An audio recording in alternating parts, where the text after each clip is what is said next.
The What do we secrets do? get darker, the betrayals cut deeper, and the love between Damien and Elena will be tested like never before. But wait, if you missed episode 1, stop right here and go watch it first because you need to see how the story began, the shocking return to Chicago, the deadly attacks, the hidden truths, and the heartbreaking reason Damien allowed the world to see him as a monster. Trust me. Episode 1 changes everything. And to all our amazing viewers joining from around the world, welcome to the family. Drop your location in the comments and let everyone know where you're watching from right now. Now grab your snacks, settle in, and prepare yourself, because this story is about to become even more emotional, dangerous, romantic, and unforgettable. Snow crunched beneath tires outside the cabin. 3 black SUVs stopped among the pine trees while headlights sliced violently through the falling snow. The peaceful lakeside retreat Damien and Elena once loved suddenly felt like a grave waiting to happen. Inside the cabin, Elena's pulse exploded with fear. Damien immediately crossed the room and pulled open a hidden compartment beside the fireplace. Weapons. Emergency passports. Stacks of cash. Elena stared at him in disbelief. You prepared for this? Damien loaded a handgun calmly, though exhaustion darkened his eyes. I prepared for losing everything.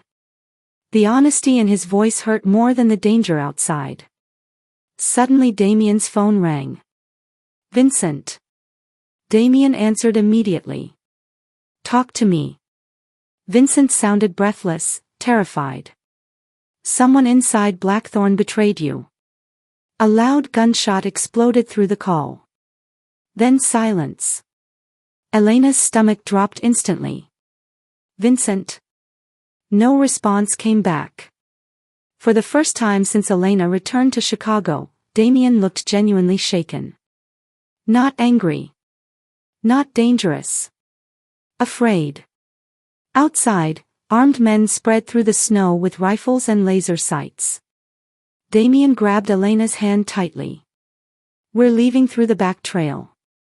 What about Vincent? Pain crossed Damien's face. If he's alive, he'll find us. The words sounded cold. But Elena finally understood something heartbreaking about Damien Sullivan.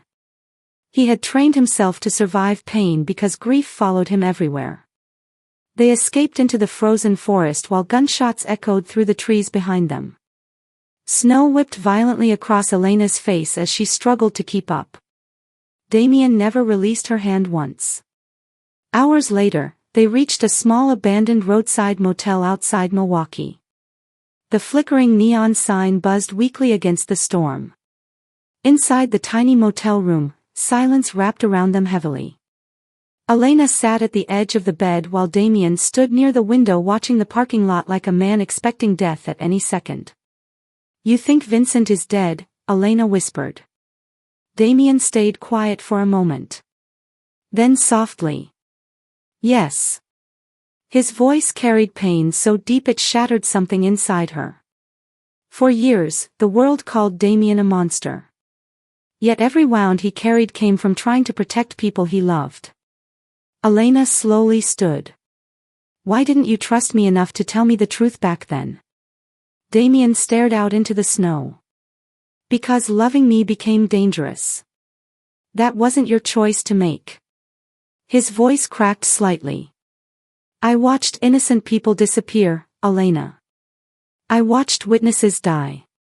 The only way to keep you alive was to make you hate me. Tears filled her eyes instantly. So you destroyed yourself instead. Damien finally looked at her. I became whatever was necessary. The room fell silent. Outside, snow buried the world in white. Inside, years of heartbreak finally stood naked between them. Elena stepped closer carefully. You should have let me choose. Damien's expression softened painfully. I couldn't survive losing you for real. That confession destroyed the last wall between them. Elena kissed him. Years of grief, longing, anger, and unfinished love crashed into one desperate moment. Damien froze at first, like he no longer believed he deserved tenderness. Then he held her carefully, like she was the last good thing left in his world. For one brief moment, the darkness disappeared. No conspiracies. No blood. No monsters. Just two broken people finally telling the truth. Then Damien's phone vibrated. A text message appeared. "We have Vincent. Bring the flash drive. Come alone." Elena's fear returned instantly. "It's a trap." Damien nodded. "Yes. But you're still going." His silence answered her. And Elena realized something terrifying. Damien Sullivan had already accepted the possibility that he might not survive this. The next evening, heavy fog rolled across the frozen harbor as Damien arrived alone at an abandoned shipping warehouse near the docks. Rust covered the massive cargo container surrounding the building. Everything felt dead. Silent. Dangerous. The flash drive rested inside Damien's coat pocket. The warehouse doors slowly creaked open. Vincent stumbled forward from the darkness. Bruised. Bleeding. Alive. Relief flashed briefly across Damien's face. Then Vincent lifted his head. And smiled. Not with relief. With guilt. Damien stopped walking. The truth hit immediately. Vincent was never a hostage. He was part of it. Armed men emerged from the shadows holding rifles. Then another figure stepped forward calmly. Councilman Richard Hawthorne. A respected public figure loved by the city. Charismatic. Powerful. Untouchable.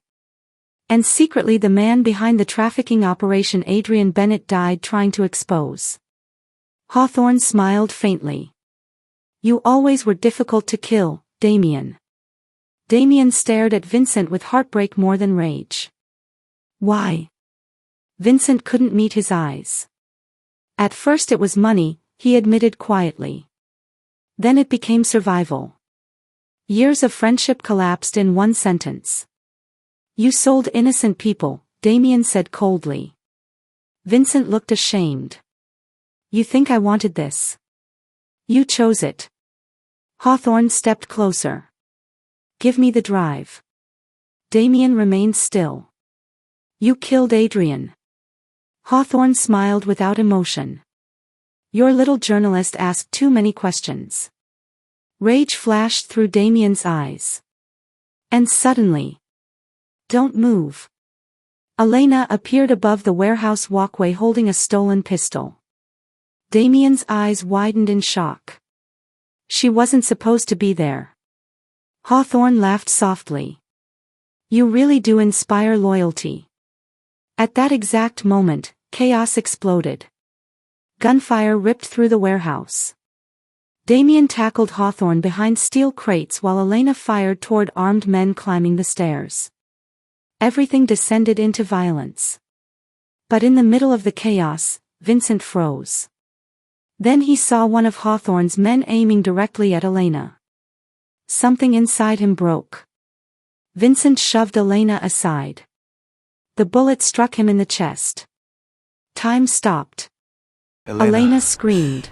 "No!" Damien rushed toward Vincent as Hawthorne escaped through the loading dock. Snow blew violently through the open warehouse doors while Vincent collapsed against the concrete floor. Blood spread beneath him quickly. Damien knelt beside his oldest friend. Vincent looked up weakly.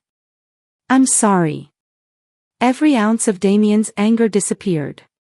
Only sadness remained. "You should have come to me." Vincent gave a broken smile. "I didn't think there was any good left in me." Damien gripped his hand tightly.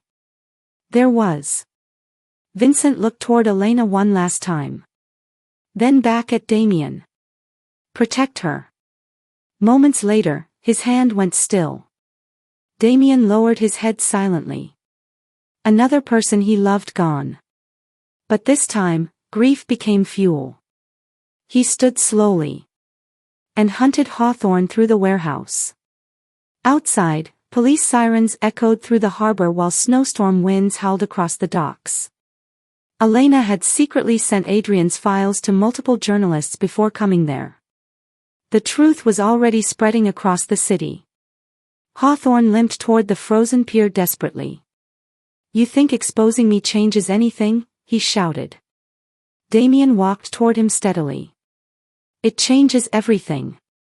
Hawthorne suddenly pulled a hidden gun. But Elena appeared behind Damien. "You're done." Hawthorne turned instantly and aimed at her. Without hesitation, Damien stepped in front of Elena. The gun fired. Elena screamed. Damien staggered backward as blood spread across his shirt. Panic shattered through her. Police vehicles stormed the harbor moments later while officers surrounded Hawthorne and dragged him away in handcuffs. At last, the man responsible for countless ruined lives had fallen. Snow drifted softly around Damien as paramedics rushed toward him. Elena dropped beside him trembling. "Stay with me." Damien struggled to breathe. His eyes barely remained open. "Elena." "No," she cried. "You don't get to leave me again." For the first time in years, Damien smiled peacefully. Not like a feared billionaire. Not like a monster. Just like the man she once loved. Weeks later, spring finally arrived in Chicago. The city looked brighter somehow. Cleaner. Lighter. News stations exposed Hawthorne's entire criminal network. Corrupt officials disappeared from power. Families long ignored finally received justice. And Damien Sullivan. The world still argued about who he truly was. Some called him dangerous. Others called him a hero. But Damien no longer cared. Because for the first time in years, he was finally free. Elena stood beside him near Lake Michigan while sunlight reflected beautifully across the water. Damien's gunshot wound healed slowly. So did the damage inside both of them. "You know," Elena said softly, "the world may never fully understand you." Damien smiled faintly. "I only needed one person to." Tears filled Elena's eyes as she laughed quietly. Then she kissed him beneath the warm Chicago sunlight. No fear. No secrets. No lies. Just love surviving everything designed to destroy it. Months later, Damien transformed Blackthorn Security into a foundation focused on rescuing vulnerable children and protecting survivors. Adrian Bennett's investigations became the reason hundreds of hidden victims were finally saved. And every year afterward, Damien and Elena returned together to the snowy lakeside cabin. Not as fugitives. Not as broken people. But as two souls who survived darkness without losing their humanity. Because sometimes the people the world calls monsters are the ones bleeding quietly while protecting everyone else. And sometimes love is not about perfection. Sometimes love is choosing someone even after seeing every scar they tried to hide. Thanks for watching till the end. Now is the best time to subscribe to the channel and turn on your notification in order not to miss out from the next story.